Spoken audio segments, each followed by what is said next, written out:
Bienvenue sur Regatta, le magazine de la régate et de la course à la voile. Au sommaire cette semaine, le Maxi Bank Populaire en avance sur le trophée Jules Verne qui bat le record de l'Équateur, la Volvo Ocean Race avec Telefonica qui remporte cette première étape de Cape Town, le podium classe 40 sur la Transat Jacques Vabre et enfin le Britannique Ian Williams, titré champion WMRT 2011.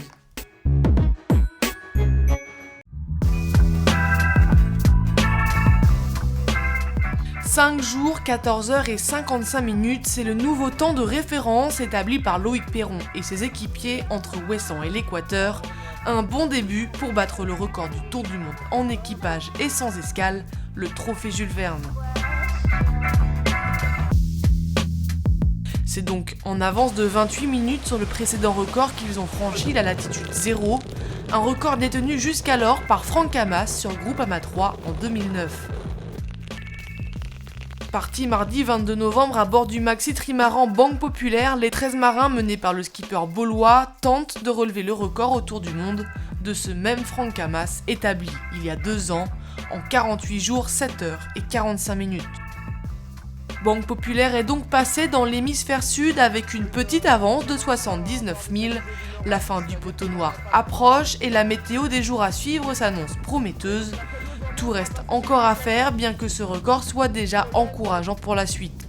Voici maintenant des images, des moments au goût bien salé, rapportés pour vous depuis le bateau. Et c'est vrai qu'on n'a pas l'habitude de ça. Ah, ça décoiffe Yvan le reaching. Et 39 nœuds au reaching, ça décoiffe, c'est sûr. Rapim, qu'est-ce qu'on va croiser? Écoute, il y a un petit bateau, il y a un petit voilier qui est juste en face. Je pense que ça va lui faire tout drôle, ouais.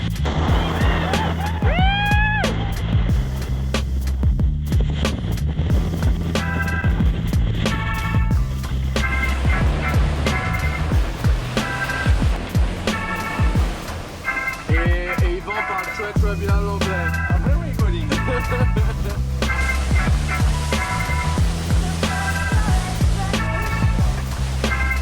Comment il est celui-ci? Bon les gars, on contracte, c'est pour un remake de Full Monty. Hein. Telefonica remporte la première étape de la Volvo Ocean Race. Le bateau est arrivé au Cap le 26 novembre 2011 après 21 jours et 5 heures de course. En tête de la course depuis une semaine, Telefonica s'est emparé de la première place au classement général provisoire avec 31 points. 30 points pour sa première place et 1 point déjà gagné lors de l'Import Race à Alicante. Le skipper Iker Martinez a mené cette course d'une main de maître, 6500 milles théoriques sur lesquels l'équipage de Telefonica a fait quasiment tout le temps de course dans le paquet de tête.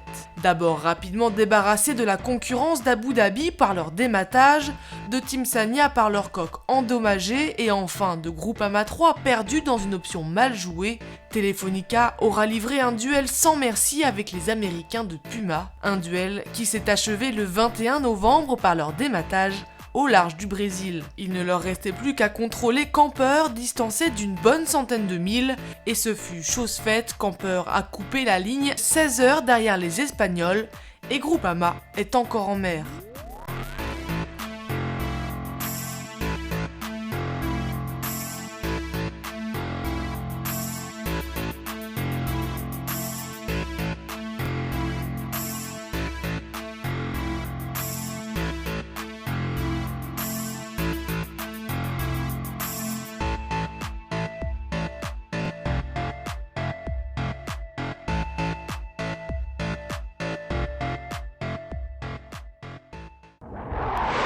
Les Français Yannick Bestaven et Éric Drouglazet ont remporté la Transat Jacques Vabre sur leur classe 40 aquarelle.com, une belle course menée en tête de bout en bout.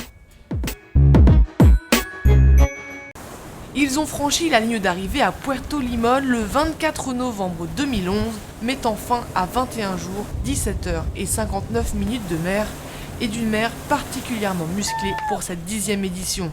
Le duo Yannick Bestaven et Éric Drouglazet a fait une course exemplaire, leader du début à la fin de l'aventure. Un départ audacieux, des pièges météo très bien négociés et une bonne gestion des coups de vent, voilà à quoi ils doivent leur victoire aujourd'hui.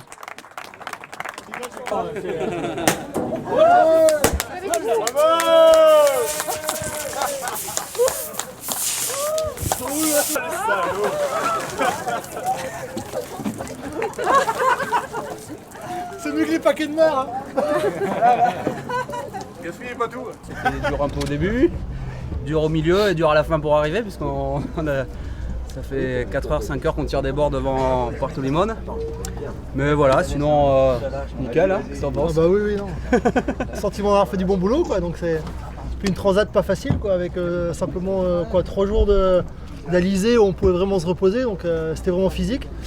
Bon, le bateau on lui a tiré un peu sur la coigne, donc mais bon, l'aquarelle a bien tenu, donc il y aura un peu de chantier pour la suite, mais ça va. Hein.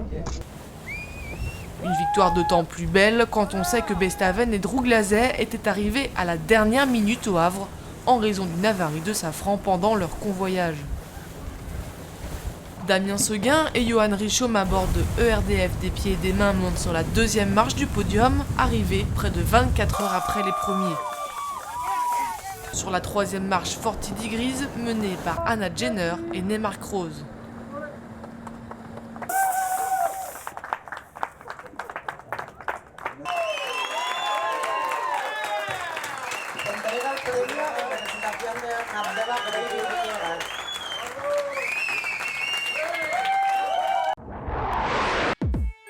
Ian Williams, titré champion de World Match Racing 2011, il s'offre aussi la plus haute marche du podium sur la Monsoon Cup, dernière étape de la saison WMRT. En battant Bruni lors des quarts de finale de la Monsoon Cup, il savait qu'il accéderait au titre de champion de World Match Racing Tour. Le Britannique Ian Williams aurait pu s'en satisfaire, mais non, il s'offre en plus la dernière manche de la saison face au Suédois Berntsson par 3 manches à 1. Avec 144 points cumulés sur la saison, Ian Williams est donc sacré champion WMRT 2011, deuxième Francesco Bruni avec 122 points, puis troisième du championnat Berntsson avec 106,2 points. Côté français, c'est la grosse désillusion. Malgré un très bon départ sur l'étape marseillaise, Damien Yel et Mathieu Richard auront sombré petit à petit au fil des étapes. C'est donc en bon dernier qu'ils terminent la saison, bien loin de leurs objectifs fixés.